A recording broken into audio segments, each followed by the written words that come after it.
ایران میں 1979 میں ہونے والے اسلامی انقلاب کی 45ویں سالگرہ منانے کی تقریبات کا آغاز ہو چکا ہے۔ ایک خبر رساں ایجنسی کے مطابق ایران میں انقلاب اسلامی کی سالگرہ کے حوالے سے دہہ فجر کا آغاز ہو چکا ہے۔ 1979 میں اسی روز امام خمینی فرانس سے واپس ایران پہنچ گئے تھے۔ 1 فروری 1979 کو کئی سال جلا وطنی کے بعد رہبر انقلاب امام خمینی فرانس سے تہران واپس پہنچے تھے اور ان کا زبردست خیر مقدم ہوا تھا۔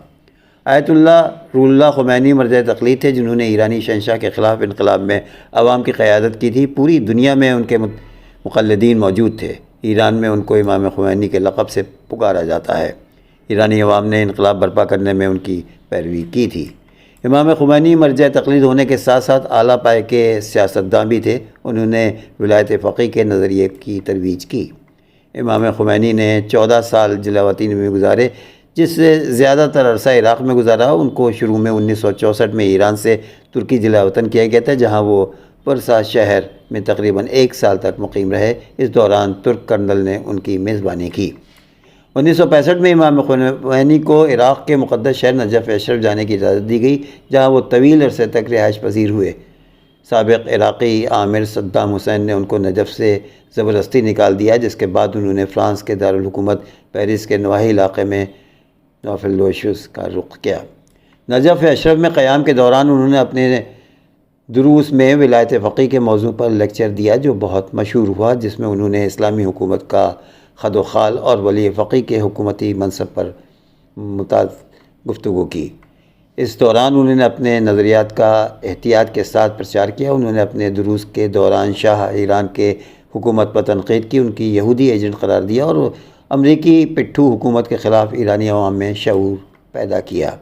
شاہی حکومت کے خلاف مظاہرے بڑھنے کے ساتھ امام خمینی کی شخصیت کی شہرت بڑھتی گئی۔ جلا وطنی کے آخری ایام میں امام خمینی نے ذرائع ابلاغ کے نمائندوں اور اہم شخصیات کے ذریعے اپنے پیغامات بھیجے۔ مختلف رہنما امام خمینی کے ساتھ ملاقات کی آرزو کرتے تھے۔ 16 جنوری 1979 کو شاہ ایران نے ملک سے فرار کا راستہ اختیار کیا، جس کے 2 ہفتے بعد امام خمینی نے ایران واپس آنے کا اعلان کر دیا۔ امام خمینی کی واپسی کا اعلان ہوتے ہی اس وقت کے وزیر اعظم شاہپور بختیار نے ملک کے ہوائی اڈے بند کرنے کا حکم دیا۔ اس حکم کے خلاف بڑے پیمانے پر احتجاج اور مظاہرے ہوئے، جس میں متعدد افراد شہید ہو گئے تھے۔ احتجاج کے نتیجے میں 29 جنوری کو ہوائی اڈے کھولنے کا حکم نامہ جاری ہوا۔ ایران کے انقلابی عوام نے لاکھوں کی تعداد میں جمع ہو کر ان کا پرتپاک استقبال کیا۔ امام خمینی کی آمد نے حکومت کے خلاف جاری احتجاج میں شدت پیدا کر دی۔ 8 فروری کو فضائیہ کے اعلیٰ افسران اور اہلکاروں نے امام خمینی کے پاس اپنی وفاداری کا اعلان کر دیا۔ 11 فروری کو مسلح افواج کے اعلیٰ افسران نے امام خمینی کے گھر پر حاضری دے کر بانی انقلاب اسلامی کے ساتھ یکجہتی اور ان کی حمایت کا اعلان کرتے ہوئے اپنے استعفے پیش کیے۔ غزہ کے اسکول سے ہاتھ پاؤں بندھی 30 سے زائد لاشیں برآمد۔ اسرائیلی فوج کا غزہ میں فلسطینیوں کا بدترین قتل عام جاری ہے۔ شمالی غزہ کے اسکول سے ہاتھ پاؤں بندھی 30 سے زائد لاشیں ملی ہیں۔ فلسطینی وزارت خارجہ نے فلسطینیوں کے قتل عام کی عالمی تحقیقات کا مطالبہ کر دیا ہے۔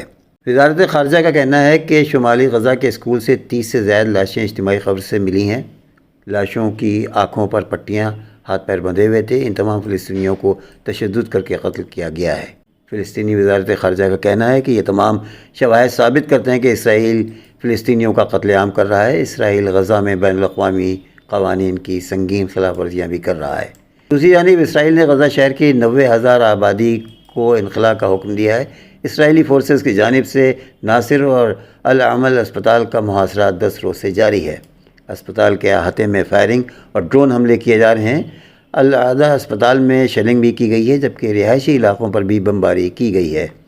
اسرائیلی فورسز نے مغربی کنارے میں بھی چھاپہ مار کر کارروائیاں کرتے ہوئے 15 فلسطینیوں کو گرفتار کیا ہے۔ امریکی شہر شکاگو میں ایک اسکول میں حجاب پہنی طالبہ پر حملہ کر دیا گیا ہے۔ غیر ملکی میڈیا کے مطابق اسکول میں موجود ایک لڑکے نے طالبہ کو سر سے پکڑ کر نیچے زمین پر گرایا، جبکہ پولیس نے واقعے کی تحقیقات شروع کر دی ہے۔ رپورٹس کے مطابق طالبہ کا تعلق سعودی عرب سے بتایا گیا ہے، جو کہ 2 ماہ سے امریکہ میں موجود ہے۔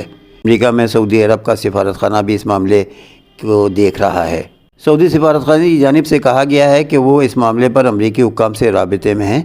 غیر ملکی میڈیا کے مطابق اس واقعے کی ویڈیو منظر عام پر آنے اور اسکول کی جانب سے اس پر خاص ایکشن نہ لے جانے پر بھی سوشل میڈیا پر تنقید کی جا رہی ہے۔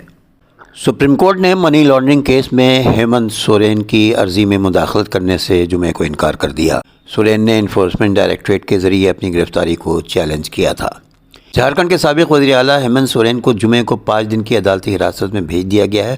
انفورسمنٹ ڈائریکٹوریٹ نے جھارکھنڈ کے سابق وزیر اعلیٰ کے لیے 10 دن کا ریمانڈ مانگا تھا۔